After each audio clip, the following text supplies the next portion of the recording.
बिन आहट सुने पिप्पू। कहानी है बिना आहट सुने पिप्पू। पिप्पू को मच्छर खाना बहुत भाता है। कभी कभी उसके दोस्तों में यह होड़ लगती है कि कौन सबसे ज्यादा मच्छर खा पाएगा।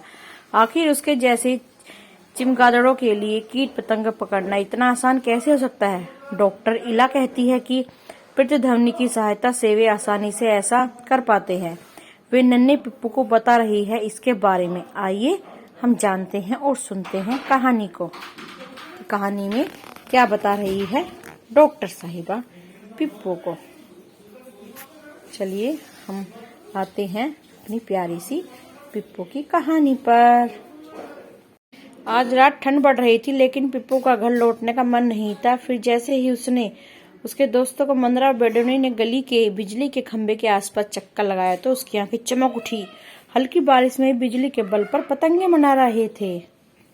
पतंगों को देखकर कीड़े खाने वाले चमगादड़ों को मजा आ गया। पिप्पू को रात के खाने में मच्छर मिलने पर मजा आ रहा था। वाह भाई, कितना मजा आ गया। एक और मच्छर मुंह में आया। उसने पंख फड़फड़ाते हुए गुनगुनाया। तीनों दोस्त में इस बात की होड़ लगी कि घंटे भर में कौन सबसे ज्यादा मच्छर खाता है। अभी आधा घंटा ही हुआ था। पिप्पू 150 कीड़े पकड़कर खा चुका था। आज की रात तो बहुत बढ़िया बीतने वाली थी। तभी उसके कानों में सनसनाहट सी होने लगी। वह नीचे जमीन की ओर गिरने लगा। बेडोमी, जो भी उसकी सबसे बड़ी चमगादड़ थी, तेजी से हवा में गोते लगाकर उसके बगल में आ गई। क्या बात है पिप्पू, तुम ठीक तो हो? उसने पूछा। बिल्कुल नहीं, मेरा कान, पिप्पू ने दर्द से कराहते हुए कहा। चक्कर खाते नीचे जाते हुए उसने पेड़ की एक डाल को लपककर पकड़ लिया और वहीं उल्टा लटक गया। ओह उफ, कितना दर्द हो रहा है। मंदरा पिप्पू की माँ को बुलाने उड़ चली और बेडों में वहीं ठहर गई पिप्पू का ध्यान रखने के लिए। पिप्पू को वास्तव में बड़ा अजीब सा महसूस हो रहा था। उसे चक्कर आ रहे थे, उसके कान फट रहे थे और थोड़ा भी हिलने डुलने पर दर्द हो रहा था। बेडोमी अपने तेजी से कानों की मदद से पिप्पू की माँ को ढूंढ रही थी। उसी बात की फिक्र की चिड़ियों, मेंढकों और सांप में छिपकली और रेंगने सरीसृप जीवों को खाने वाली चमगादड़ लायरा उस पर हमला न कर दे। उसने पिप्पू को अपने रोएदार पंखों के नीचे छुपा लिया। जल्द ही मंदरा पिप्पू की माँ को साथ लेकर वहां पहुंची और पिप्पू की माँ उसे सीधे डॉक्टर के पास ले गई। डॉक्टर इला ने गौर से उसके कानों को देखा, फिर से हिलाते हुए बोले, तुम्हारे कान तो बहुत ठंडे हो रहे हैं। तुम जानते हो कि तुम्हें भीगना नहीं चाहिए। पिस्टोलम वर्ग के चमगादड़ों की सेहत के लिए बारिश में भीगना अच्छा नहीं होता है। पिप्पू उनकी बात को काटते हुए बुदबुदाया। बारिश कहाँ हो रही है, सिर्फ हल्की फुहार पड़ रही थी। लेकिन डॉक्टर ने उसके मुंह में दर्द की दवा की खुराक डाल दी, फिर उसे एक चार्ट निकाला। हमारे कानों की बड़ी अहमियत है पिप्पू, क्योंकि हम प्रतिध्वनि से चीजों को दर्द करके यानी इकोलोकेशन की मदद से अपना खाना तलाशते हैं। तुम जानते हो ये क्या है? डॉक्टर ने पूछा। पिप्पू ने सिर हिला दिया। अब उसे अपनी तबीयत ठीक लग रही थी। हम कीड़े मकोड़े खाने वाले चमगादड़ अपनी नाक से एक किस्म की तरंगे छोड़ते हैं। ये तरंगे रास्ते में पड़ने वाली किसी भी चीज से टकराकर वापस लौटती है, जिससे पता चलता है कि वह क्या है। डॉक्टर ने आगे बताया। सही बात है, प्रतिध्वनियां या लौट कर आने वाली आवाजें अलग अलग होती हैं।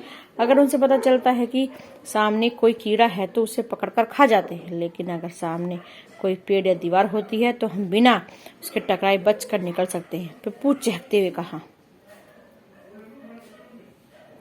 पिप्पू ने कहा कि ऐसा होता है, हम आराम से निकल सकते हैं।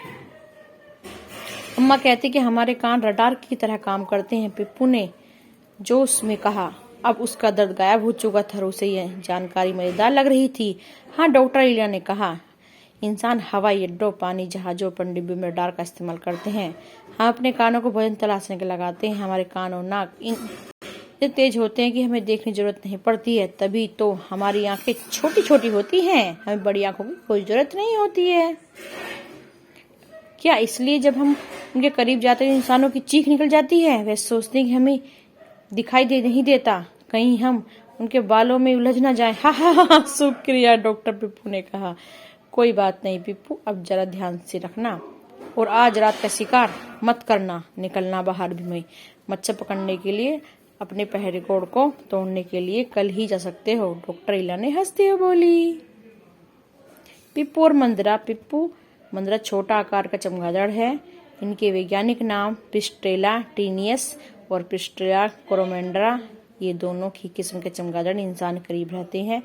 पुरानी इमारती दरारों में, छत के खरपेल के नीचे, खिड़कियों के साई के नीचे, बड़ी तस्वीरों के पीछे, पेड़ों के पीछे हॉल में, बेड़ों में एक रोएदार चमगादड़ जिसे अंग्रेजी में लेसर वूली होम्स बेट कहते हैं। चमगादड़ भारत और श्रीलंका जंगलों में पाए जाते हैं।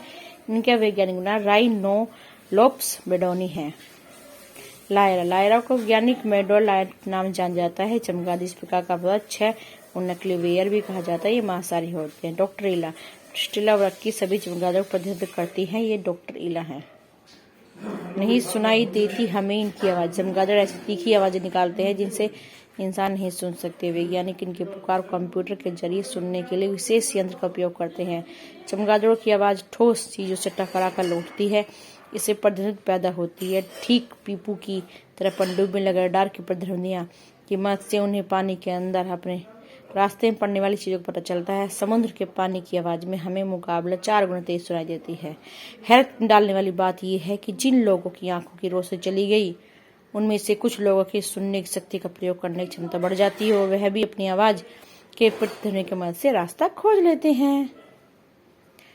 बड़े काम के होते हैं चमगादड़। चमगादड़ इकलौता उड़ने वाला स्तनधारी जीव है जो 1116 प्रजातियां। इन सभी को वैज्ञानिक कोरोटेपेरा वर्ग में रखा जाता है। ग्रीक भाषा में इस शब्द का मतलब है हाथ वाले पंख। 2 किस्म के चमगादड़, कीड़े मकोड़े खाने वाले, फल खाने वाले चमगादड़ का सारी दुनिया में पाए जाते हैं। अकेले पश्चिम घाट की पहाड़ियों, यहाँ पीपू के साथ के चमगाड़ी साथी धमा चौकड़ी बजाते हैं, वहाँ 52 प्रजातियों को पहचानते हैं। चमगादड़ नुकसान पहुंचाने वाले कीड़े मकोड़ों को बढ़ने से रोकते हैं और फलों के भी दूर तक पहुंचाते हैं, पेड़ों को बढ़ावा देते हैं।